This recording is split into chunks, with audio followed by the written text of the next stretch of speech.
Assalamualaikum warahmatullahi wabarakatuh. Boleh dengar ke? Boleh dengar. Aircon dia kuat ni. Saya tak ada 40 minit, saya ada 20 minit saja. Sebab kita kena as best as possible, kita kena berhenti 12.30. Sebab Jumaat pukul 1, 5 minit, dia akan ambil masa setengah jam untuk keluar daripada kawasan sini kan. We're going to have a slide kat sini kan. Unless you expect me to memorize every single thing lah. Baik, saya tak akan ambil masa 5 minit untuk address setiap VIP yang ada. So let's go direct into the what I'm here for. Kementerian Ekonomi adalah satu kementerian baru. Walaupun sebenarnya fungsi itu adalah antara fungsi yang paling lama. Cuma sebelum ini fungsi untuk mengawal dan merancang perancangan ekonomi negara untuk jangka masa sederhana dan panjang itu. Sebelum ini dia berada di bawah Jabatan Perdana Menteri. Jadi unit perancang ekonomi berada di bawah Perdana Menteri dan oleh kerana EPU bertanggungjawab merancang perjalanan ekonomi negara, maka dia diberikan satu kelebihan, iaitu dia mengawal peruntukan pembangunan negara. Cuma semasa kita membentuk kerajaan kali ini, dirasakan lebih baik supaya tumpuan untuk merancang ekonomi negara itu diberikan kepada satu kementerian penuh. Dan supaya tumpuan perancangan itu tidak semata-mata kepada program-program, tetapi kita menyelesaikan masalah-masalah pokok yang ada dalam ekonomi kita. Dan masalah pokok itu, saya ingat yang mengikuti ekonomi negara, semua tahu ini adalah masalah-masalah ataupun problem statements yang kita selesaikan. Pertama, kita kena pastikan bahawa asas ekonomi kita ni lebih cekap dan lebih mampan. Kalau kita continue to do business as usual, at the time when the structural design of the economy no longer fits where we want to go, maka kita akan berterusan menghabiskan masa kita menyelesaikan masalah picisan di bawah, tetapi kita tidak mengangkat dan menyediakan the structure that can enable the economy to grow. Dan ke arah itu sudah tentu semua kerajaan akan bercita-cita untuk memastikan kita boleh menjana pendapatan yang lebih tinggi kepada rakyat, kepada negara, dan itu hanya boleh berlaku kalau ada kandungan nilai yang lebih tinggi yang mesti datang daripada inovasi. Dan jika ini berjaya dilakukan, insya-Allah kita akan boleh memastikan kesejahteraan itu sampai kepada semua. Itu sebenarnya cabaran mana-mana pentadbiran, sekarang ke, sebelum ini ke, akan datang. Dan perkara ini tidak boleh dilaksanakan secara tergesa-gesa kalau kita tidak connect the dots, kerana kebanyakan masalah-masalah ini melibatkan masalah yang merentasi sektor dan merentasi bidang kuasa kementerian-kementerian yang berbeza. Baik. Jadi kesukaran kami di Kementerian Ekonomi ialah sebenarnya cabaran utama ialah membetulkan dasar. Dan dasar ini ialah bukan sesuatu yang boleh dibuat dan seterusnya boleh berlaku serta-merta. Because you set the policy, and with the right policy, it gives the right direction. With the right direction, all the other stakeholders in the economy will then be able to respond. That's how you move a country. It begins with a direction. Kita berada dalam masyarakat yang mana orang tak nak tengok direction, orang nak tengok what's in it for me. Jadi kita ada ketagihan sedikit setiap kali ada belanjawan contohnya, yang dilihat projek mana diumumkan, peruntukan mana, what's in it for me, what's in it for me, what's in it for me. But what the country needs now is the right signalling. And the right signalling that comes with the right pathway, yang mana semua stakeholders can come on board. Tapi kalau Kementerian Ekonomi contohnya, walaupun di dalam sektor awam, tugas itu difahami, tetapi kalau kita tidak mengimbangi di antara direction itu dengan early evidence that the approach, the framework is going to work, pun kita ada masalah. Because we live in a digital world where people want quick results. Attention span is very short. Jadi sebab itu kita terpaksa mengimbangi di antara policy runway with early evidence that if this is done bit by bit, put the blocks and components in the right structure, dia akan membolehkan perubahan dan reformasi ekonomi itu berlaku. Sebab itu juga kita memastikan bahawa sementara kita laksanakan dan ubah dasar itu, beberapa early gains, quick wins boleh dilaksanakan melalui beberapa program-program yang telah pun dibuat oleh Kementerian Ekonomi. Ini contoh-contohnya yang my officers want me to go through one by one. Kalau saya go through one by one ni, kita balik pukul 5 petang boleh sambung tengok bola terus malam ni. Okay, can we go straight to the details? Baik Yang pertama ialah miskin tegar lah, miskin tegar. Berbeza dengan contohnya Kementerian Pelaburan dan Industri. Fungsi Kementerian Ekonomi ini ialah melihat keseluruhan ekonomi, dan satu masalah yang berpanjangan ialah memastikan kesaksamaan sosioekonomi negara kita. Jadi the issue of abject poverty, hardcore poverty, ini adalah isu utama yang sebenarnya menjadi teras semua pentadbiran daripada 1957. Kita membelanjakan berbilion-bilion ringgit setiap tahun untuk memastikan kesaksamaan dan mengurangkan disparity dalam masyarakat kita. Tapi kita akan terus berhadapan dengan kumpulan-kumpulan yang dia miskin, miskin tegar.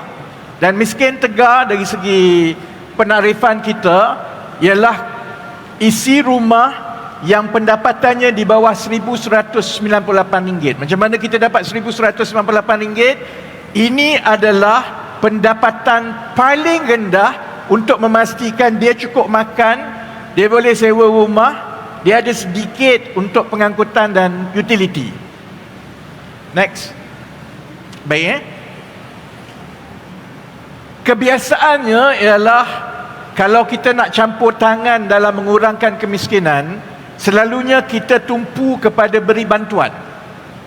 Ada bantuan, kebanyakannya ialah bantuan tunai. Sementara itu boleh membantu, tapi kita juga kena pastikan selain daripada bantuan-bantuan yang sedia ada ini, kita membina satu ekosistem penjanaan pendapatan. Because what you want to do is to put them into an ecosystem that they can graduate out of poverty. Kalau tidak, you continue to give, dan kalau kita tidak berhati-hati, dia akan mula menjadi pergantungan. That's the thinking behind IPR. Jadi kita melihat beberapa masalah pokok dalam membasmi kemiskinan. Pertama, risiko perniagaan dalam setiap aktiviti menjana pendapatan tu is real. Kalau kita hanya bagi dia nak ambil 20,000, ambil gerai dan pergi berniaga, sementara dia ada gerai, dia ada modal, tapi untuk berniaga tu tak mudah, because you require multiple skill sets. Perlukan soal pemasaran produk, soal pengurusan kewangan. Sebab itu kalau tidak disediakan satu ekosistem where they can support each other and it is done at the scale, maka dia tak berlaku. Jadi sebab itu kita mengambil pendirian, selain daripada mewujudkan ekosistem itu, ia juga perlulah menyelesaikan beberapa masalah-masalah struktur dalam ekonomi negara. That's why we chose 3 templates. Kalau usahawan tani, ialah kerana kita tahu untuk orang bertani, dia perlukan tanah. You cannot do modern farming without a scale. And at the very least, you require 10 acres. And this is where the trapping in our economy is. Kerana syarikat besar dengan modal yang besar, 10 acres of land is too small for them. You can't plant kelapa sawit for 10 acres. Dia tak economical.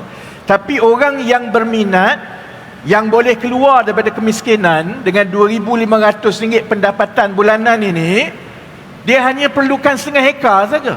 Tapi dia miskin, mana dia nak dapat setengah hektar? Dan kalau kerajaan nak menguruskan sikit-sikit ini, it's so humongous. So what we do ialah daripada kita cuba dapatkan tanah swasta dan sebagainya, we collect the lands dalam kerajaan dahulu. And that process is ongoing. Kita pastikan the whole value chain itu diselesaikan. Latihan, penanaman, infrastructure, the training, the business model, all the way to off-taker. Setakat ini kita dah ada 1,000 ekar dan dia telah mendapat manfaat kepada 4,000 lebih keluarga. And at the very least, yang bagi saya yang paling penting, the business model is proven. It does generate at least RM2,500 per month from just tanam cili. Because once you reach a certain scale and it is managed efficiently, then it will work. It's the same concept with vending machine. Kerana sebelum ini kerajaan kalau dia nak bagi peluang pendapatan, dulu-dulu dia kena buat kedai. Dia buat akik mara, buat kedai, udar dan sebagainya. Each one will cost beratus ribu, berpuluh ribu. And now when urbanization is at the current stage, kita nak cari tempat untuk buat gerai pun payah. Kalau you bagi dia modal saja tapi dia tak ada tempat untuk berniaga pun payah. So the best way is to find how you can access the most strategic location with just a small cost. You open up the whole market. Dan again, rekod setakat ini, because we monitor on daily basis, rekodnya ialah it can reach up to RM4,000 a month, on average RM4,000. Ada penerima yang daripada B40 dia terus jadi T20 sebab pendapatan bulanan dia RM18,000, RM16,000. So it's I've noticed how nowadays middle class diversify their investment not just on property. They also put money into income generating machines like this because it does generate sustainable income month after month. Baik, I will move very quickly yang lain-lain itu. That's just, to me, IPR is just a flavor of what I think Kementerian Ekonomi has to be able to deliver. It is not just about setting the direction, the right macro policy intervention. It is also proving that the pilot test works. Selepas itu, then you can start passing it kepada kementerian-kementerian agensi lain. And in that spirit and manner, that's how we isolate structural issues yang kami perlu perubahan. Dan satu perkara yang paling mendesak dalam negara kita ialah soal cost of living. While you can manage in terms of building the supply capacity, trying to inject more competition in the supply, there's only one side of the coin. The other side of the coin is always about income. Dan kalau sebelum ini, I know ada wakil syarikat besar, the employer, majikan dan sebagainya. Kalau kita bercakap pasal gaji, for the longest of time, we will argue. Majikan akan kata, we are paying what the market is. Pekerja akan kata gaji tak cukup. Sebab itu antara perkara pertama yang kita buat is to get a confirmation about where exactly is our salary for our employees, then compare and benchmark with the rest of the world. Ini adalah statistik setiap orang pekerja formal di Malaysia. How do we get it? You get it daripada EPF, you get it daripada Pekeso, you get it daripada ARB. And more than 2 million rakyat Malaysia gajinya bawah RM2,000. I don't think anyone can argue anymore bahawa sebenarnya gaji kita memang rendah. Ini yang formal sector ni. Ini tak masuk lagi yang informal sector yang kais pagi makan pagi. So the decision that we have to make as a government, do you just allow it seperti itu? Kerana if you leave it to the market, after about 30-40 years, this is the result. Kita sudah ada beberapa dasar yang lepas, tapi dia juga ada unintended consequences. If you look at this, dengan pengenalan gaji minima, sementara dia menaikkan lantai gaji untuk pekerja paling tidak berkemahiran, it also cause wage compression. Sebab itu kita tengok gaji permulaan siswa azhar, dia lebih rendah berbanding 2019. Kalau kita tengok kenaikan gaji pekerja yang dah bekerja 5 tahun, 10 tahun, it will take you up to about 40 years old by statistic for you to start hitting 4,000 ringgit. Yang kat depan ni tak lah. Yang menonton, yang ramai yang lepas kat luar, this is their daily struggle. Sebab itu, walau macam mana tinggi pun GDP growth, whatever we say about our economy, banyak mana pun pelaburan kita masuk, unless we can translate that into a higher and sustainable wage increment year after year, as a country and society we will be having problems. Sebab itu dasar gaji progresif, kita nak pastikan bahawa we strike a balance. Kita juga tahu bahawa ekonomi kita ni tak boleh nak paksa, kerana 95% daripada majikan adalah majikan kecil dan mikro dan sederhana. Kalau paksa, you either force pekerja-pekerja ni dibuang kerja dan dia jadi informal sector, ataupun syarikat-syarikat kecil dan sederhana ni digolong tikar. So these are the features yang insya-Allah kita akan mulakan dengan projek rintis tahun depan, because we have to make sure bila kita nak implement ni, we solve all the teething problems terlebih dahulu, baru kita boleh scale it up to the rest of the economy. So the 2024 is where we will make sure, once we start with the first 1,000, we'll resolve all teething problems with implementation, and then from 2025 onwards, then it's justified for government to set aside a portion of annual allocation to make sure that we can see a sustainable increase in wage levels year after year, and target kita ialah supaya the ratio for compensation for employees dalam GDP kita will reach 40% first, and then hopefully within 10 years from now will reach 45%. The rest, I think, subsidi bersasar, I don't have to tell a lot. Kita dah bincang benda ni dah 20 tahun, 30 tahun.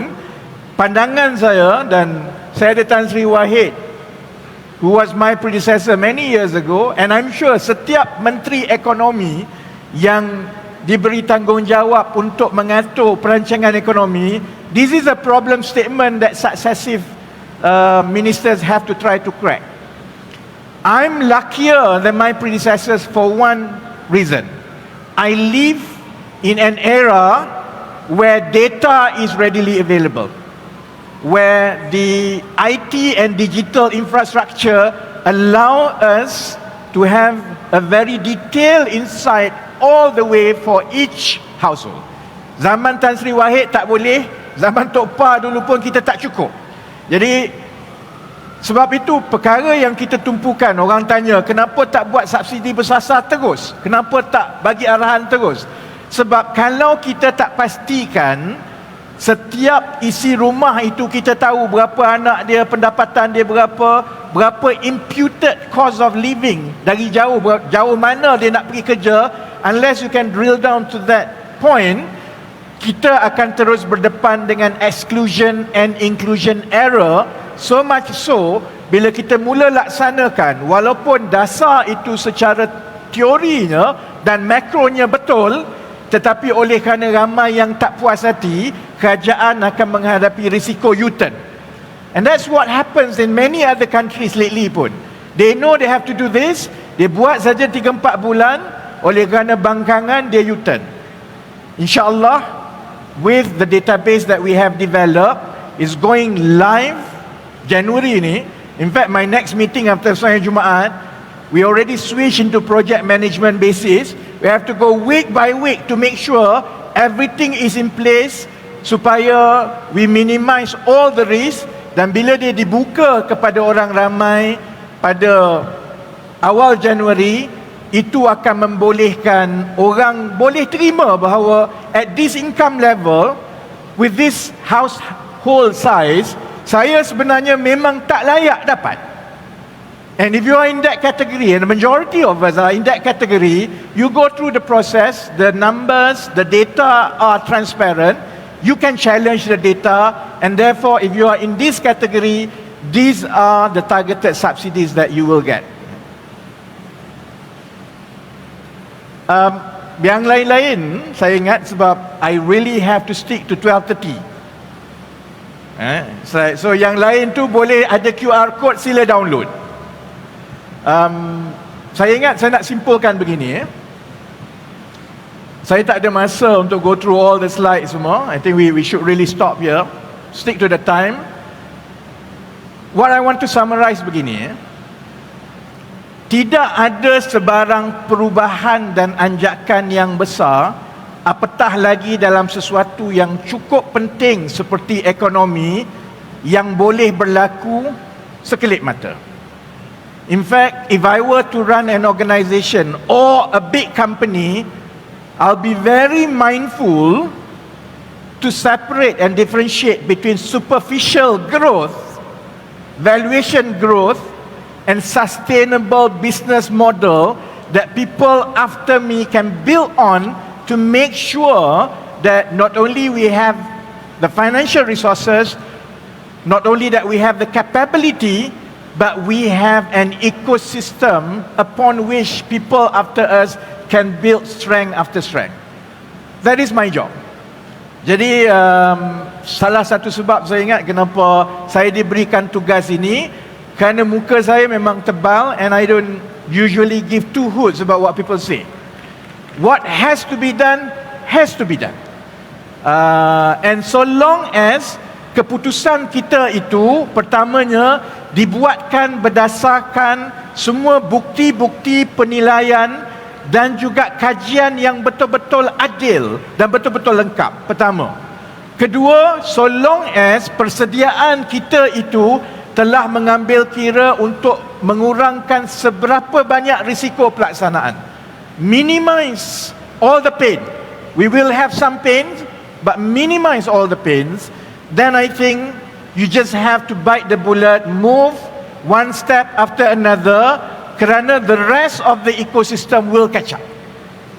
And the test of any government, and especially this government, is how we stay on course, because turning around a ship will take some time.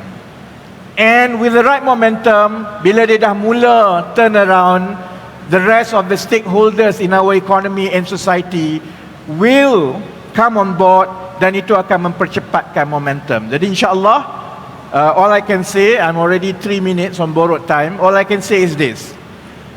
Sebahagian besar keputusan-keputusan struktur telah pun dibuat dalam tahun 2023. Yang tahun 2024, keputusan struktur yang paling besar yang kami akan tumpukan ialah reformasi sektor pekerja, terutamanya to build a timeline and put all the systems in place for us to start phasing down dependency on foreign workers.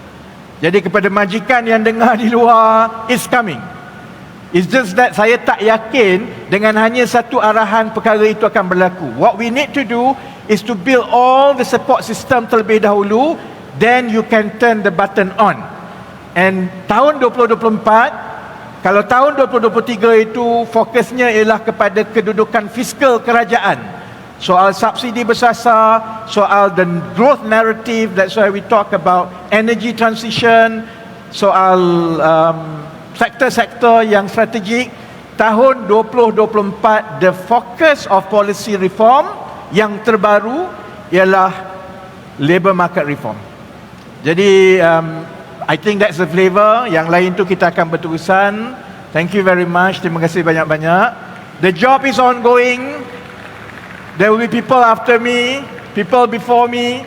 Nothing is done by a single administration. Nothing is done by a small group of people. It takes the whole country to move the ship together. And I hope that is the spirit that kita maintain dalam 2024.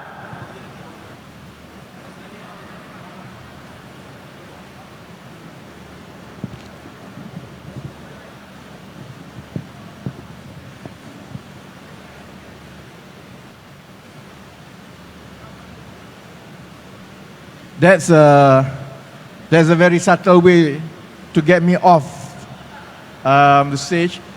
And I was saying is that I hope that's the spirit untuk tahun 2024. Stay on course, bite the bullet, have the grit, because that's also the spirit you need to leave this place after this because of the jam and so on. Thank you very much. Assalamualaikum warahmatullahi wabarakatuh.